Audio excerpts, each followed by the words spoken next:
Different integration के 20वें अंक में आप सबों का स्वागत है स्टूडेंट्स। आज हम लोग इसमें पढ़ेंगे गामा फंक्शंस। स्टूडेंट्स, ये गामा फंक्शंस का एक विशिष्ट फॉर्म होता है, उसे हम लोग कैसे सोल्व करेंगे इसके ऊपर विचार करेंगे। स्टूडेंट्स, साथ साथ कुछ एग्जांपल्स भी देखेंगे। ये गामा फंक्शंस बहुत ही इंपॉर्टेंट टॉपिक है स्टूडेंट्स, क्योंकि आप लोग जो इंटीग्रेशन इसमें मिलने वाला है उसका हम लोग आसानी से उसका सोल्यूशन नहीं कर सकते, बट गामा फंक्शंस का हम यूज करते हैं तो वो इंटीग्रेशन आसानी से निकल जाता है। तो आइए शुरू करते हैं। बहुत important functions student, gamma functions. Gamma functions क्या होता है? If n is a positive number, ध्यान दीजिएगा, n क्या है? पॉजिटिव नंबर है, ऐसा नहीं कि नेचुरल नंबर, कोई भी पॉजिटिव नंबर है n, ठीक है, n कोई पॉजिटिव नंबर है, देन द इम्प्रॉपर इंटीग्रल। अब प्रॉपर इंटीग्रल का तो हम आसानी से निकाल सकते हैं उसका वैल्यू, बट इम्प्रॉपर इंटीग्रल का बहुत मुश्किल हो जाता है स्टूडेंट्स। सो इसके लिए हम लोग गामा फंक्शंस का यूज करते हैं, जैसा कि हमने बताया भी था। Improper integral, integration from 0 to infinity e to the power minus x into x to the power n minus 1 into dx, ठीक है, is defined as gamma functions. इस फॉर्म को हम लोग क्या कहते हैं? गामा फंक्शंस कहते हैं, और इसे गामा n से डिनोट करते हैं। और जहां पर गामा n का वैल्यू होता है सेम वही value, integration from 0 to infinity e to the power minus x into x to the power n minus 1 into dx। और स्टूडेंट्स, ये गामा n क्या होता है? ठीक है, तो आइए हम लोग गामा n का वैल्यू हम लोग निकालते हैं। इसके लिए हम लोग क्या करते हैं? सबसे पहले गामा 1 का वैल्यू निकालते हैं, 1 का। इसको हम क्या लिख सकते हैं? इसका मतलब हो जाएगा 0 टू इन्फिनिटी, ध्यान दीजिएगा। इसको लिखेंगे e to the power minus x into x to the power n का वैल्यू कितना रख देंगे? 1, तो 1 माइनस 1 इंटू dx। मतलब आप इसको कह सकते हैं इंटीग्रेशन फ्रॉम 0 टू b, और यहाँ लिखेंगे limit b tends to infinity, सही है। इसको लिखेंगे e to the power minus x into dx। अब आप सभी जानते हैं कि यहाँ पर हम क्या करेंगे? Limit b tends to infinity डाल के इसका इंटीग्रेशन निकालेंगे तो ये हो जाएगा minus e to the power minus x, सही है। अब यहाँ पर 0 लगा देंगे और यहाँ पर b अपर लोअर लिमिट लगा देंगे। अब इसमें हम limit b tends to infinity कर लेते हैं। अब यहाँ पर b रखिए तो लिखेंगे minus e to the power minus b minus, ठीक है, यहाँ पर माइनस, फिर माइनस हो जाएगा, फिर माइनस, तो माइनस माइनस क्या हो जाएगा? Plus e to the power minus 0, ऐसा हो जाएगा स्टूडेंट। सो यहाँ पर जब आप b का वैल्यू इन्फिनिटी रखेंगे, सो यहाँ पर लिखेंगे minus 1 upon e to the power b, इसको लिख सकते हैं, प्लस इसको तो 1 लिख दीजिए, और यहाँ लगा दीजिए limit b tends to infinity, मतलब माइनस 1 अपॉन इन्फिनिटी मतलब 0 प्लस 1। सो गामा 1 का वैल्यू आ गया कितना? 1। गामा 1 का वैल्यू कितना? 1। अब आइए गामा 2 का वैल्यू, सेकेंड एग्जाम्पल में हम देखते हैं गामा 2 का वैल्यू कितना होता है। सो स्टूडेंट, इसको लिखेंगे integration from 0 to infinity e to the power minus x into x to the power 2 minus 1 into dx, चूंकि यहाँ पर n का वैल्यू चेंज हो रहा है, ठीक है। अब यहाँ पर इसको लिखेंगे student limit 0 to infinity e to the power minus x into, ये कितना हो जाएगा? x into dx। आप सभी जानते हैं इसको हम लोग कैसे इंटीग्रेट करते हैं। सो स्टूडेंट, सबसे पहले हम क्या करते हैं? लिमिट लगा देते हैं, limit b tends to infinity, और यहाँ 0 to b x into e to the power minus x into dx, सही है। अब क्या करेंगे स्टूडेंट्स? इसको हम लोग करते हैं बाय पार्ट मेथड से, बाय पार्ट मेथड से। सो इसका वैल्यू हो जाता है स्टूडेंट इस तरह से, x into e to the power minus x का, इस तरह से हमारा वैल्यू हो जाएगा x integration from e to the power minus x into dx minus integration e to the power minus x into dx। बस ऐसा हमारा वैल्यू बनेगा। यहाँ लगा दीजिए 0, यहाँ लगा दीजिए b, और यहाँ limit b tends to infinity, limit b tends to infinity, सही है। अब यहाँ देखिए, यहाँ से कितना आ जाएगा? Minus x e to the power minus x, minus ये कितना?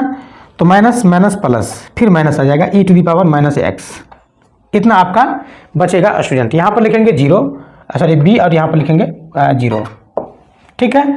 अब देखिए, अब इसमें b लगाइए, अब इसमें b लगाइए, limit b tends to infinity, अब इसमें b लगाइए।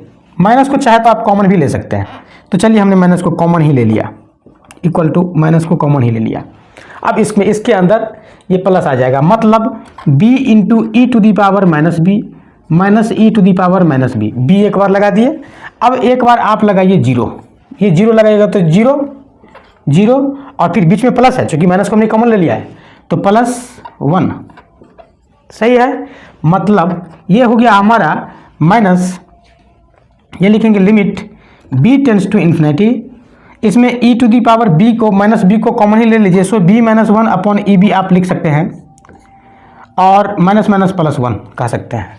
अब आप चाहे तो यहाँ एल हॉस्पिटल्स लगा सकते हैं, तो लिखेंगे minus limit b tends to infinity, L hospital's लगाइए 1 minus 0 upon e to the power b, सही है, और प्लस कितना 1, मतलब अब इसका वैल्यू कितना हो जाएगा, बी का पावर इन्फिनिटी रखिए तो क्या हो जाएगा इन्फिनिटी, 1 में इन्फिनिटी से डिवाइड कीजिएगा 0, सो माइनस 0 प्लस 1।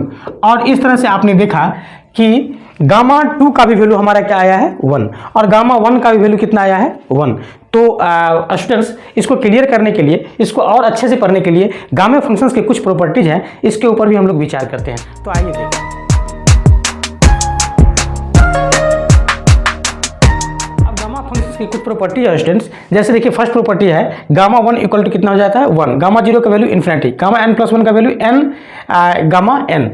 स्टूडेंट ये कहने की जरूरत नहीं है कि ये कैसे होता है, ठीक है, क्योंकि मैंने गामा फंक्शंस के बारे में अभी आपको तुरंत बताया कि अगर यहाँ पर 1 लेते हैं तो केवल n का वैल्यू आप गामा फंक्शंस में e to the power x तो सेम रहेगा, माइनस x तो सेम रहेगा, into x to the power n के जगह पर आप वहाँ पर 1 पुट कर दीजिए, जैसा कि हमने दिखाया भी है, ठीक है। फिर वहाँ पर x के जगह पर n के जगह पर 0 पुट कर दीजिए, फिर वहाँ n के जगह पर n प्लस 1 पुट कर दीजिए, आपको इतना प्रूफ हो जाएगा स्टूडेंट्स। अब यहाँ ये इस पर थोड़ा सा हम कंसीडर कर लेते हैं, जैसे कि गामा 5 का वैल्यू हम निकाल रहे हैं, गामा 5, तो गामा 5 को कितना लिखेंगे, देखिए एक कम, तो इसको लिखेंगे 4 गामा 4, ठीक है। फिर देखिए गामा 4 को कितना लिखेंगे, तो 4 का 4, और इसको लिखेंगे गामा 4 को कितना लिखेंगे, तो 3 गामा 3, फिर 4 इंटू 3 गामा 3 को कितना लिखेंगे 2 गामा 2, सही है। फिर इसको क्या लिखेंगे, तो 4 3 2 गामा 2 को कितना लिखेंगे, तो 1 गामा 1, और गामा 1 का वैल्यू सभी जानते हैं कितना 1, सो यहाँ पर कितना आ जाएगा 24। तो इस तरह से आपने देखा कि गामा 5 का वैल्यू कितना होता है 24 होता है। और स्टूडेंट आप यहाँ पर ये भी कह सकते हैं, यहाँ पर देखिए कहा हुआ है कि gamma n plus 1 equal two factorial n, देखिए गामा 5 का वैल्यू कितना होता है फैक्टोरियल 24। अब देखिए फैक्टोरियल 5 का वैल्यू कितना होता है, तो 120 होता है, फैक्टोरियल 4 का वैल्यू कितना होता है, तो 24 होता है। सो यहाँ पर gamma 5 equal two factorial 4, gamma देखिए यहाँ पर 4 प्लस 1 तो 4, ठीक है, n belongs to natural number, आ गया समझ में। थर्ड में है हाफ का गामा कितना होता है अंडर रूट पाई, कैसे होता है, तो आप n के बदले में अभी जो थ्योरम बताया उसमें हाफ रख दीजिएगा, आपको इतना वैल्यू आ जाएगा। ये बहुत ही इंपॉर्टेंट, ये चौथा प्रॉपर्टी है स्टूडेंट्स कि 0 to pi by 2 sine mx into cos nx into dx। देखिए कितना बढ़िया क्वेश्चन है।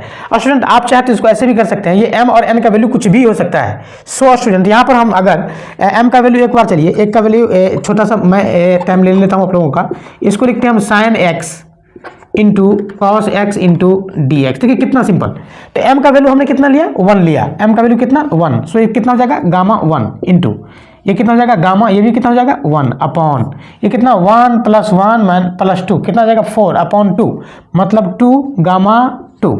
आप सभी जानते हैं इसका वैल्यू कितना 1, इसका 1, इसका 2, इसका 1, मतलब 1 अपॉन 2। अब इसका वैल्यू निकाल के देखिएगा स्टूडेंट, आपका 1 अपॉन 2 आ जाएगा। सो बड़े बड़े क्वेश्चंस के लिए यहाँ पर अगर आप 5 लेते हैं या 7 लेते हैं या कुछ भी लेते हैं, ठीक है, तो ये गामा फंक्शन से बहुत ही आसानी से निकल जाता है स्टूडेंट्स। सो इसके लिए भी आप गामा फंक्शंस का यूज कर सकते हैं। हालांकि मैंने निकाला है sine x into cos x का, ठीक है, तो m के बदले में हमने 1 रखा है और n के बदले में भी हमने 1 रखा है, ठीक है, इसमें वैल्यू रख दिया है और उसका वैल्यू निकाल लिया है, ठीक है। यहाँ पर देखिए gamma n into gamma 1 minus n equal to pi upon sine n pi, where n क्या होता है, तो 0 और 1 के बीच का कोई वैल्यू है, ना ही 0 है ना ही 1 है, मतलब उसके बीच का वैल्यू है। सो 1/2 1/3 1/5 सब चलेगा।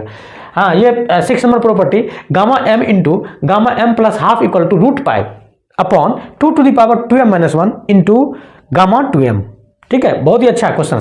ये m के बदले में आपको क्या करना है n दे देना, n के बदले में m दे देना है थ्योरम में, जैसा कि हमने बताया था, और फिर एक जगह दे देना है m प्लस हाफ। फिर दोनों को जब आप इंटू कीजिएगा मल्टीप्लाई कीजिएगा तो बहुत मजेदार ये टॉपिक बन जाएगा स्टूडेंट्स। सो इतना प्रूफ हो जाता है। अब ये gamma 1 upon n into gamma 2 upon n 3 upon n माइनस n, ठीक है, तो इसका वैल्यू होता है 2 pi to the power n minus 1 upon 2 upon n to the power half. मतलब इसको आप लिख सकते हैं इस तरह से 2 pi to the power n minus 1 upon 2 upon n to the power half, मतलब रूट पाई, ये भी आप लिख सकते हैं, ठीक है, ये इतना वैल्यू इसका आता है स्टूडेंट्स। तो ये हमारा गामा फंक्शंस के कुछ प्रॉपर्टी है, बहुत सारे प्रॉपर्टी है स्टूडेंट, बट ये बेसिक बहुत अच्छे प्रॉपर्टीज हैं। हाँ, लगभग मैंने लिख ही दिया है, एक दो प्रॉपर्टी बचा हुआ है एडवांस फॉर्म में। सो स्टूडेंट्स, ये बहुत ही इंपॉर्टेंट प्रॉपर्टी है गामा फंक्शंस का। आइए हम लोग कुछ एग्जाम्पल्स देखते हैं ताकि ये प्रॉपर्टीज पर बेस्ड तथा गामा फंक्शंस का जो रियल फॉर्म है उसे हम लोग अच्छी तरह से समझ सकें।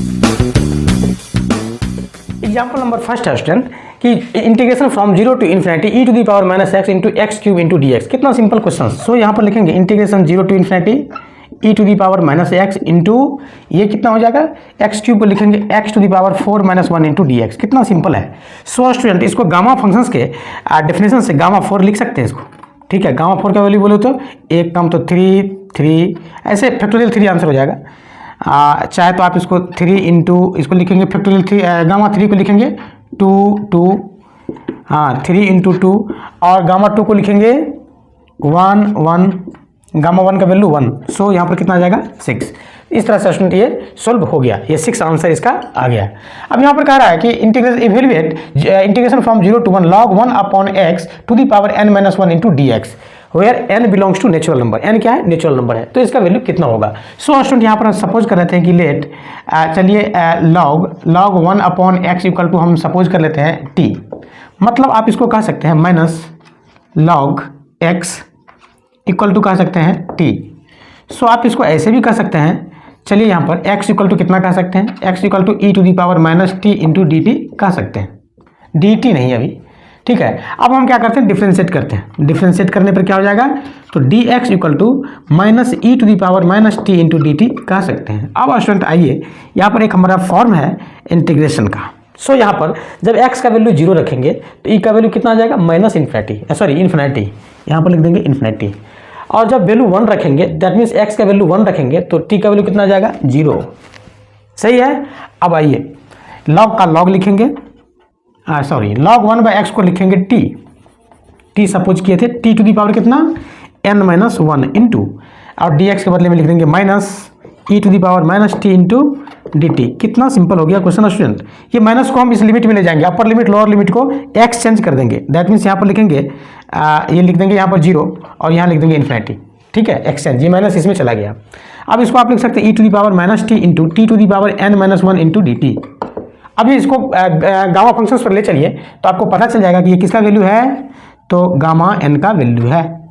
सही है, गामा n का वैल्यू, n क्या है, नेचुरल नंबर है, सो इसको लिखेंगे फैक्टोरियल n माइनस 1 आंसर। सही है, तो इस तरह से हम लोग लिखेंगे स्टूडेंट्स। तो आई होप स्टूडेंट कि ये वीडियो आपको समझ में आया होगा। अगर समझ में आया होगा तो अपने दोस्तों के साथ शेयर जरूर कीजिएगा।